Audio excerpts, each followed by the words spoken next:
Le 9 octobre dernier, un Isérois de 16 ans trouvait la mort dans un accident de manège en Charente-Maritime. On apprend aujourd'hui la mise en examen d'un contrôle technique. Oui, d'un contrôleur technique. L'accident s'était produit à Sainte-Gabrielle. Un Isérois de 16 ans a été violemment éjecté de l'Himalaya Surf, une attraction de type chenille. L'adolescent était mort 3 jours plus tard à l'hôpital. Les exploitants du manège, un couple basé en Charente-Maritime, avaient été mis en examen quelques jours plus tard pour homicide involontaire. C'est aussi le cas désormais, on vient de l'apprendre, pour le contrôleur technique chargé de visiter le manège périodiquement. Ce contrôleur est une figure du monde forain, Eugène Coignoux, installé à Alassac en Corrèze. Les expertises réalisées sous l'autorité du juge d'instruction ont révélé de graves manquements dans ces contrôles, a dit tout à l'heure le parquet, ce qui met en colère l'avocat de la famille de l'adolescent, le grenoblois Hervé Gerbille. Quand on se dit qu'effectivement Gabriel, mais d'autres enfants ont pris place dans ce manège qui est manifestement dangereux,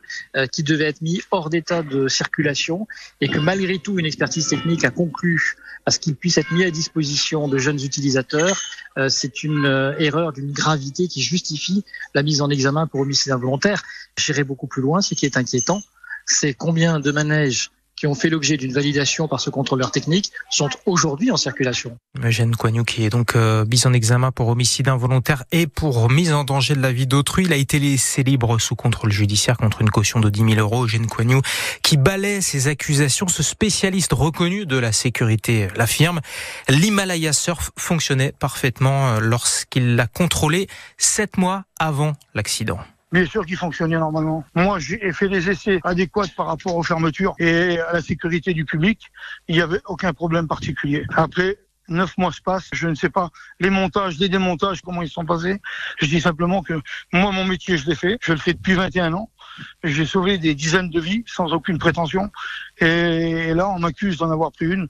Et ça me dérange beaucoup parce que je suis quelqu'un qui est très sensible à ça. Je suis désolé par rapport aux parents. Maintenant, moi, je sais que moi, je ne suis pour rien. Voilà le forain qui s'apprête à réclamer une contre-expertise auprès de la justice. Il conteste également l'interdiction qui lui a été faite dans le cadre de son contrôle judiciaire, car il n'a plus le droit d'exercer des contrôles de sécurité sur des manèges et autres attractions.